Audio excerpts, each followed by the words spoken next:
Hello, my name is Joe Zammataro. I'm a certified professional yacht broker with Preferred Yachts here located at the beautiful Harbor Marina in charming downtown St. Pete, Florida.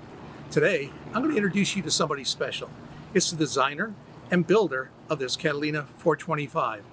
He's just one of the foremost designers of all time, and we're just pleased to have him introduce this boat to you. Hi, I'm Gerry Douglas. I was chief engineer and designer at Catalina Yachts, and vice president and general manager of our facility here in Largo, positions from which I retired in 2021. And I've been asked to come here and we'll talk about our 425, which I developed, and point out some of the important features.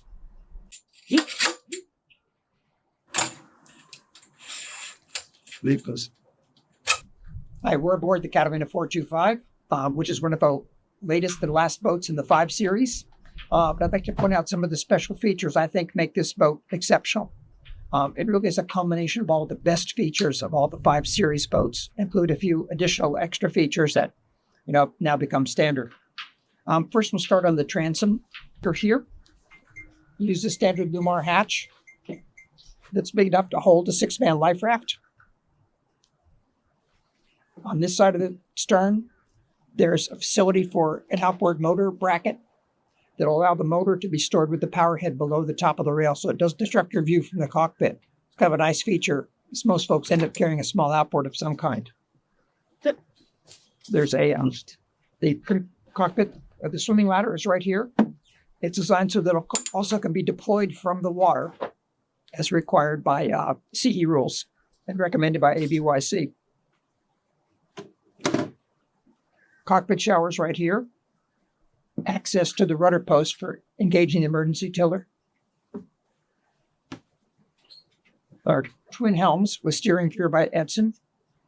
The primaries are located far aft so that the helmsman can operate the primaries and a crewman can operate the primaries without being in each other's way. All the sail controls lead, most of them lead aft under these covers to the stern, so you can sit on top of the combing and not be sitting on a line. This is a new idea for the center console in the boat, and that the plotter is located here. That plotter can be rotated 90 degrees so that someone can be sitting outboard and reprogram the plotter or enter new waypoints without being in the helmsman's way. Engine controls are right there. This cockpit table is solid teak. It's not veneered. And it contains an insulated icebox in the center with a refrigeration unit. So you can keep your cold drinks cold without need for ice. Compass is okay at the forward end of the cockpit table.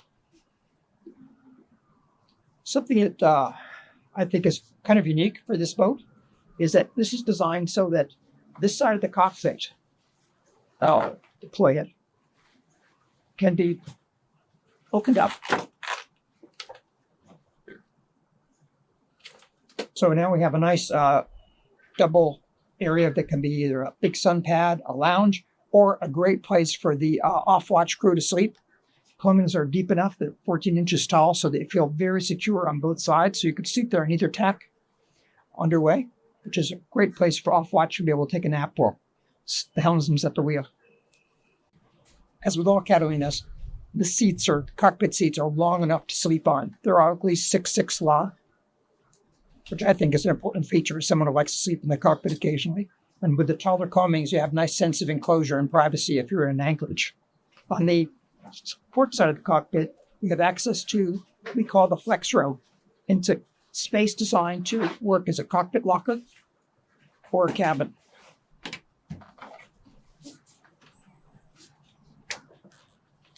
Allows access to the berth platform below, which could be converted easily, the flip-up panel to make it enclosed bin on one side and engine access on the other side. Also a great place to sleep with the hatch open at night. You get great ventilation. Let's look at the hull and deck joint. Something that's common to all the 5 series boats is their internal flange hull and deck joints, meaning that the hull turns up and creates a flange that faces inboard, and the deck sits on that flange. Very, very strong because they have that molded L shape, which is a longitudinal beam along the shear, makes the boat very stiff. This is part of that deck, and this is part of the hull. The tow rail is actually molded in the boat as a part of the hull. The way the boat's built is there's a ring collar that goes on the hull as it's being laminated and allows you to mold in those features. Then the ring collar is removed and then creates a landing for the deck, just about 3.5 inches wide. And that's secured with methyl methacrylate adhesive. So it's very strong,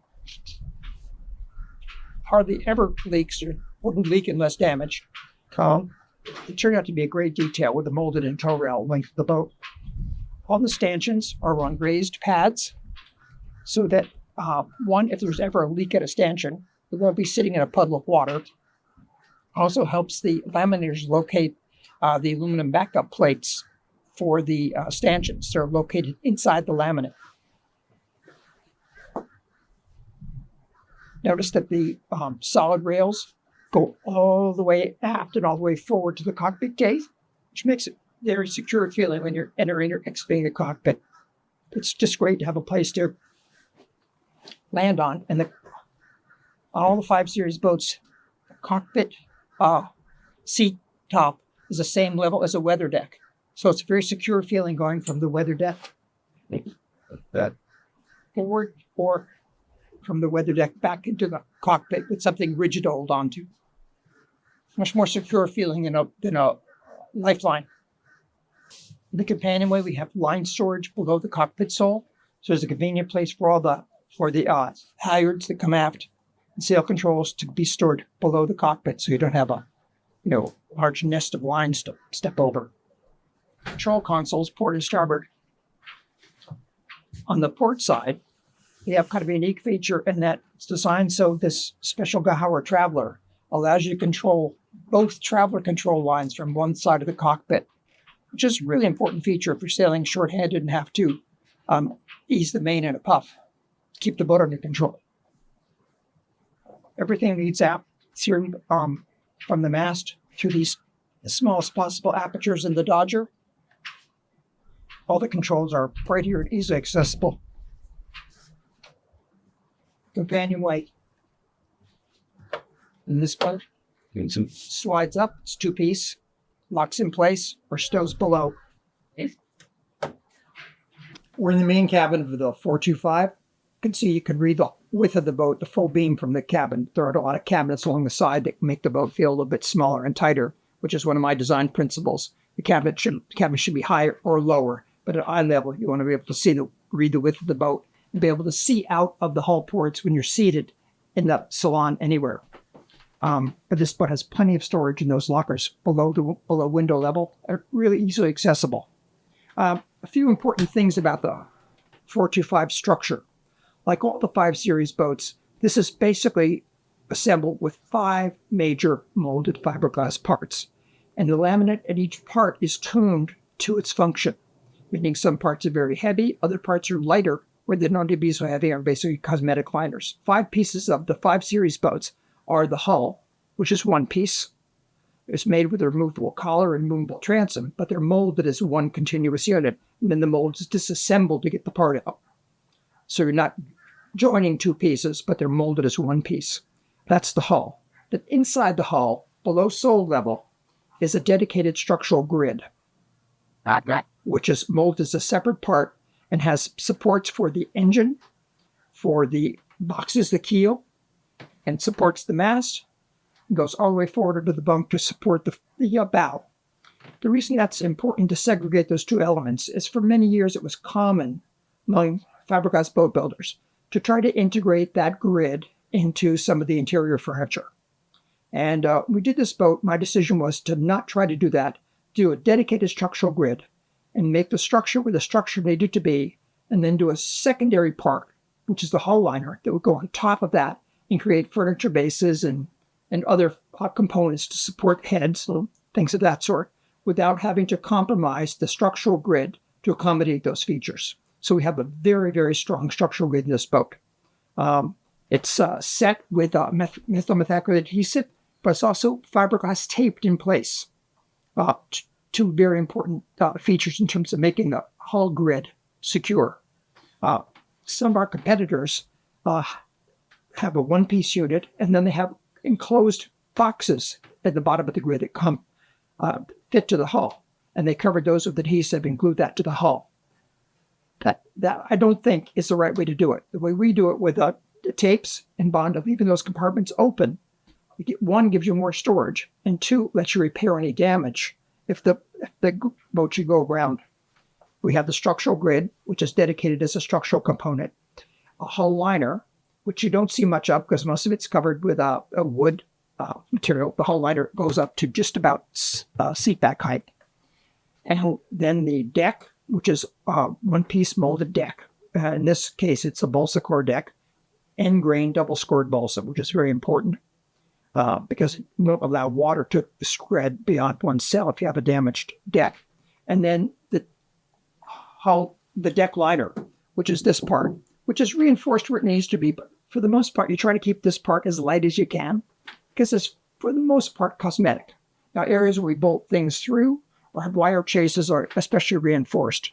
But those are the 5 pieces: the hull, the grid, the hull liner, which you don't see much of here, and the deck and the deck liner. We talked about the hull and deck joint, which you can't see, but it's an internal flange joint, which is behind this area right here. You saw on the outside of the boat that there's a rub rail. That rub rail is not an integral part of the structure of the boat, as it is in most boats, as the hull and deck joint is not bolted to the rub rail. The rub rail is intended to be just that, something that will absorb some side impact, or from working off a piling or coming up to a dock. And an important part of that rub rail design is you can replace the whole thing from outside the boat. So if you damage the rub rail, it's not necessary to go in and start removing wood panels or any other interior components to replace the rub rail, because they will get damaged over the life of the boat. You want to be as unobtrusive as possible to replace the rub rail. So what we're looking at right here, this is a major part of the structural system. This boat has 4 aft lowers, which meaning 3 attachment points for shrouds that support the mast on each side. Each one is attached to one of these tie rods. This one is 3/4 diameter, and it goes through the deck, through into this cylindrical bit you can see right here. And the bottom of inside of that is spherical cavity. The top of this rod has a semi-spherical shape welded to it that fits into that cavity and allows this tie rod to articulate about 10 to 12 degrees in all directions. So there's perfect alignment of the loads. And most importantly, because this passes all the way through the deck through a round hole, which is very important, there are no stress risers and no load on or side load on the deck. Side load on the deck is gently assumed by this round opening, in which there's a metal plate inside. So as clearly as possible, the loads for the mast pass through the deck, aren't attached to anything at the deck, and then go down through this aperture,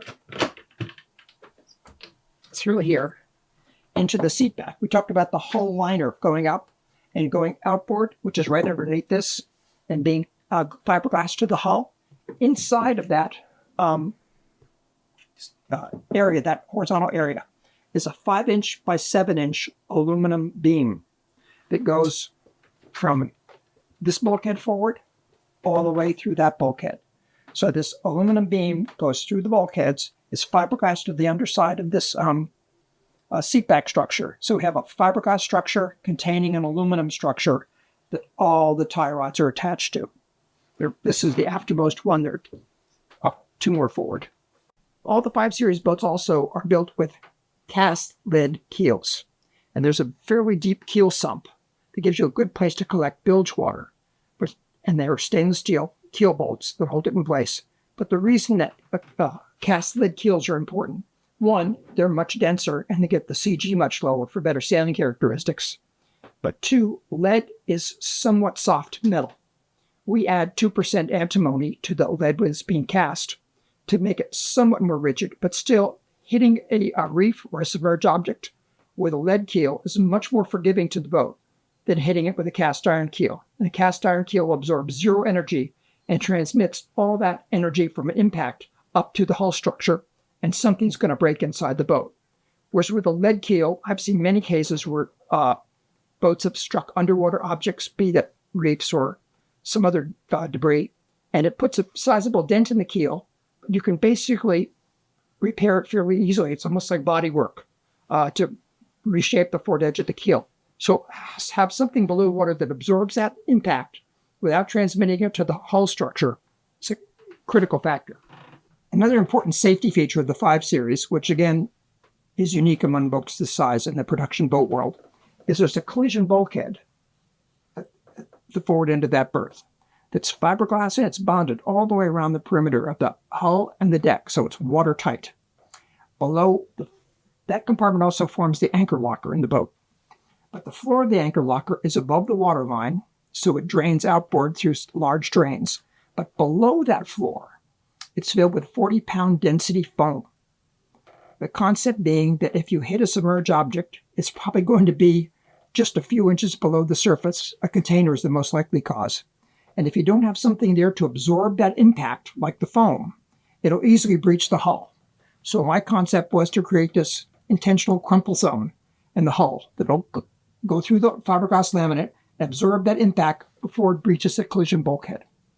The 425 has 2 head compartments, one with a separate stall shower forward in the owner's cabin, and another one aft with a handheld shower. Important thing about the heads in the 425 and the other 5 Series boats, these heads are one-piece molded units, meaning they're not assembled from separate side panels with a joint in 4 places that requires caulking.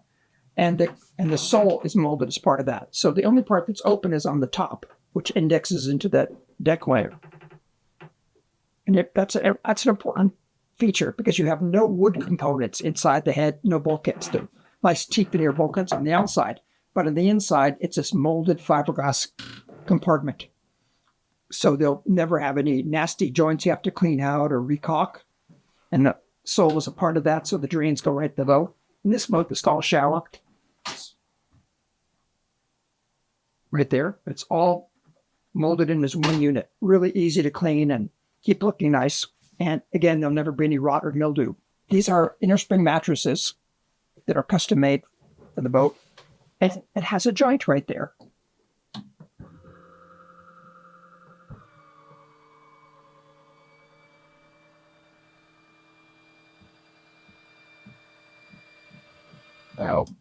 And convenient reading lights on each side. So if you like to read in bed or watch TV, I know it's just a TV on that bulkhead, you can do that without a whole stack of pillows. Just elevate the head of the bunk.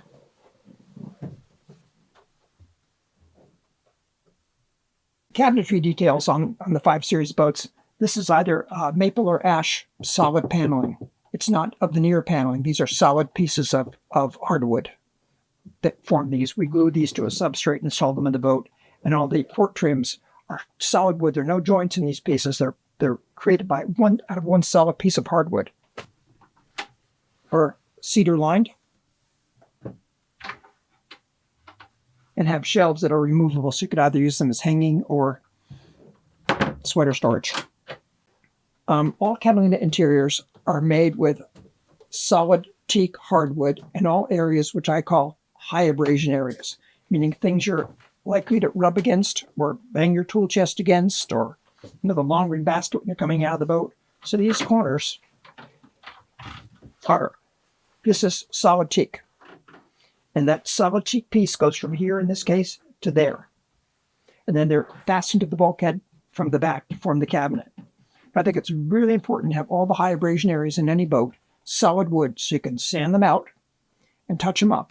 Same with these corners on the fiddles. All the fiddles are solid wood. Same with the doors. Because over the life of a boat, it might become necessary at some point to adjust the doors.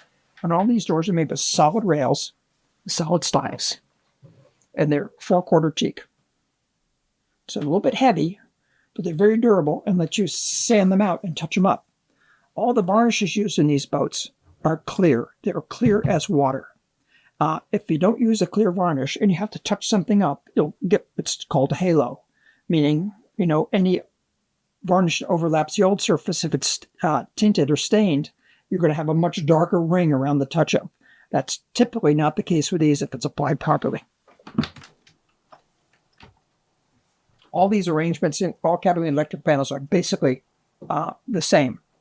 We have lighting at the top, auxiliary systems, meaning water pumps, those kind of things, and navigation and communication systems at the bottom.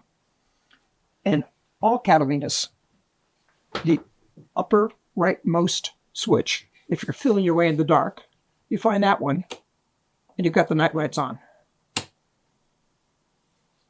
Because so often people come aboard the boat in the dark and can't find where to turn the lights on. This gives you at least one switch you can find. It's always the upper right-hand corner switch.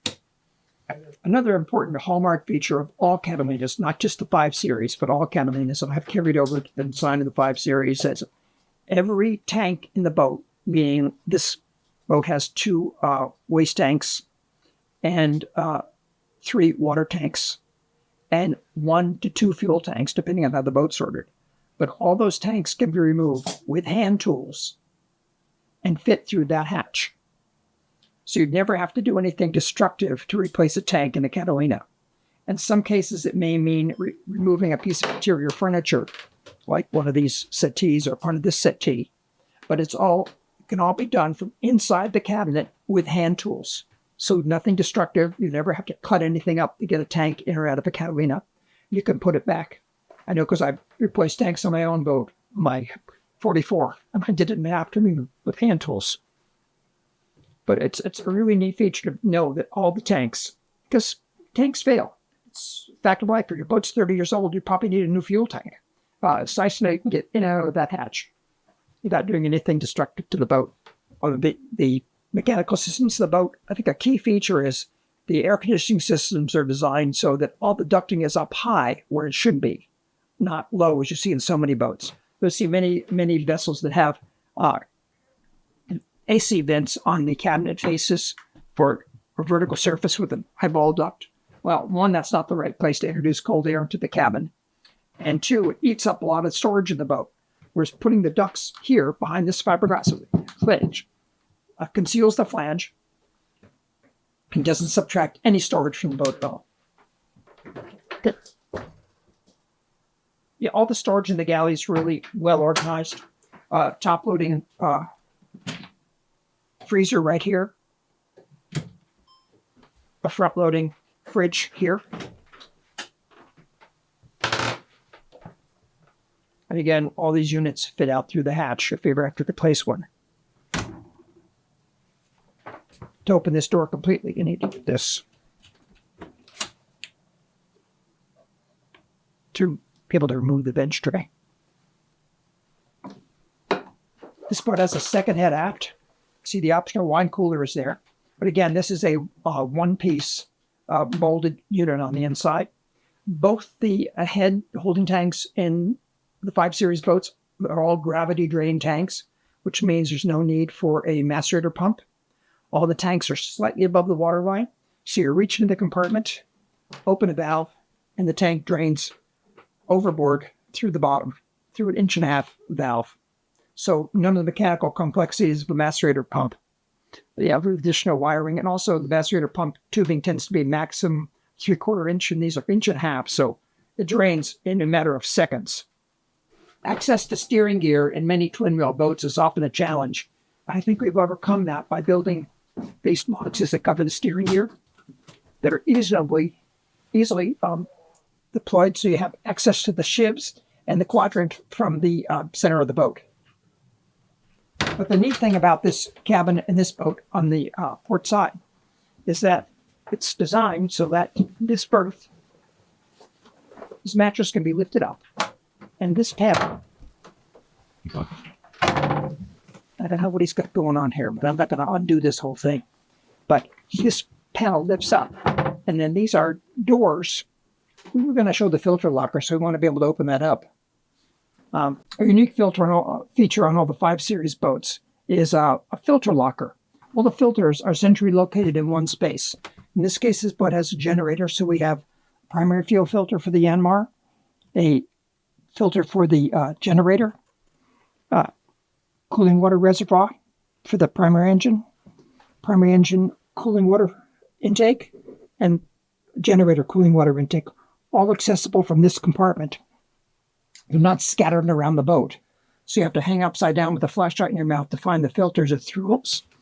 Both of the through filters, cooling water filters, are located so the top of the filter canister is above the water line. So you can safely take the canister top off without back flooding water in the boat.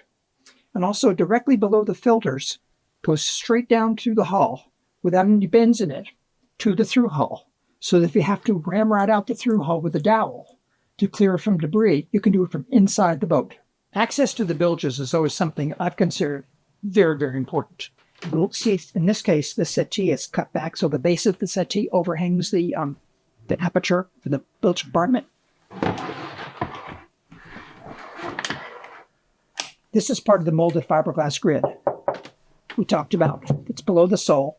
It goes up almost to the sole, and there are support members that go between them, often little blocking pieces we put in that are glued to both the sole and the top of the grid. But this grid right here, you can see there, we make apertures in it, so you can actually use the grid as a conduit to move things fore and aft. We deep bilges in the center of the boat to contain water. We have a keel stub.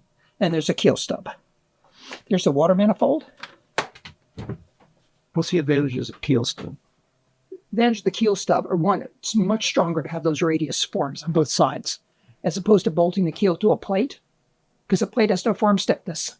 If you create that, think of them as radius beams along both sides of the keel, it transmits that load of the keel much further out on the hull. And the benefit is you get a sump in the bilge. If that's flat, water runs all over the boat. But the beauty of these fittings, they never seize. They'll last the life of the boat. They're made basically molded glass-filled nylon, and they don't require bonding because they're non-metallic. If you have metal through hulls, you have to run a ground wire to the major ground in the boat to every through hull. And over the life of the boat, often those ground wires deteriorate, and that's how you see seized through hulls. The other kind of neat thing about these through hulls is most racing rules require you to carry plugs for every aperture in the boat, meaning there should be a plug that fits that hole, that through hull on the outside of the boat. Well, force bars cleverly molded in into the handle, a plug that fits the outside. So if you've ever taken water in, you stick this in the hole on the outside, and you have a safety required plug.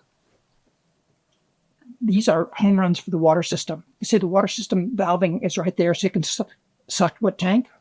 But what these valves let you do is, and they're the lowest part of the water system, they let you drain the water system to winterize the boat. So opening any of these valves will let water out.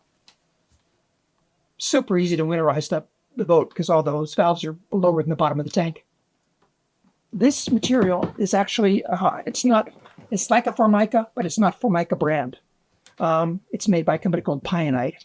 And what we did is I selected our best piece of teak and holly, and they photographed it and reproduced 4x8 panels for us. So you can see it's marine plywood with a Pionite laminate on top. And then what they do before it's done, if you look at this side, kind of at oblique angles, you can see there's a slight wood grain pattern in it. They impress it through rollers. And that does a couple of things. It takes away some glare, and also creates a pretty subtle non-skid. It's not slippery like a Formica panel would be or a varnished wood sole would be. Thank you for taking the time to watch this video. I hope you enjoyed this and found it useful. I also invite you to go to preferredyachts.com, where we actually have a 360-degree virtual tour of this boat, which will give you a very intimate exposure to all corners of this boat. It's high definition. You can zoom in, zoom out, see all kind of detail on this boat. But there's nothing better than actually coming down here and taking a look at our boat on display and some of the other boats that we have here at the Harbors Marina. Thank you for taking the time. Joe Zammataro, Preferred Yachts, 727-560-0220. Give me a call.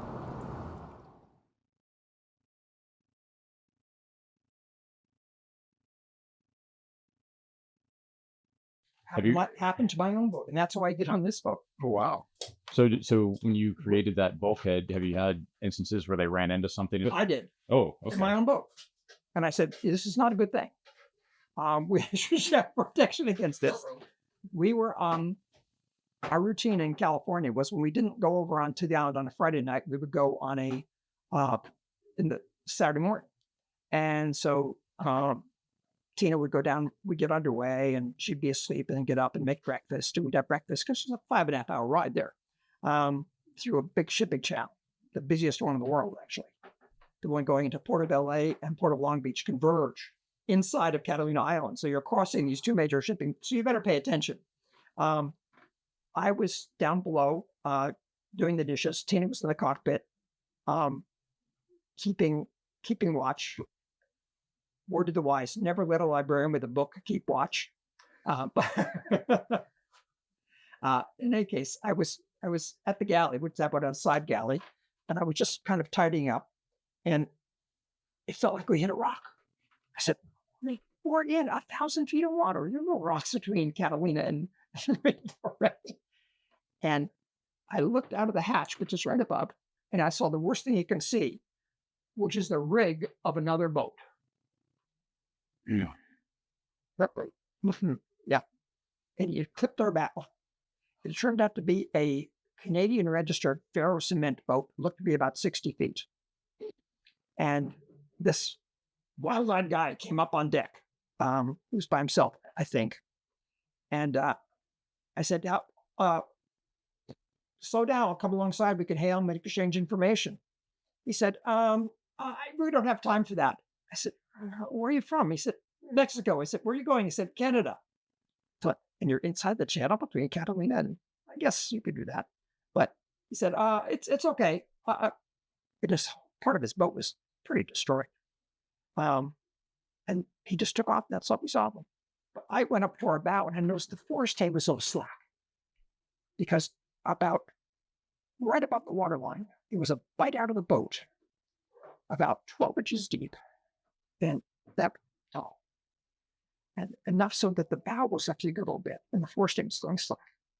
So I took the halyard, led it to the block I had up there, fortunately for the cruising spinnaker, led it back to a winch in the cockpit and cranked on it till I had the mast stabilized. It wouldn't have fallen down. We had lowers on the boat, but forward lowers, but I didn't want to rely on them. And I said, I've got to keep this out of the water because the wind was starting to pipe up as it always does there. So I full speed just to get the bow as far up as we could. I hailed my friends at the marina shipyard and said, keep the trap lift open. We'll be there in 40 minutes. And drove the boat in and they lifted us up and put us on the heart. That made me think, had this been slightly different circumstance or had the seas been rougher, it would have been no boat because that boat did not have a collision bulkhead.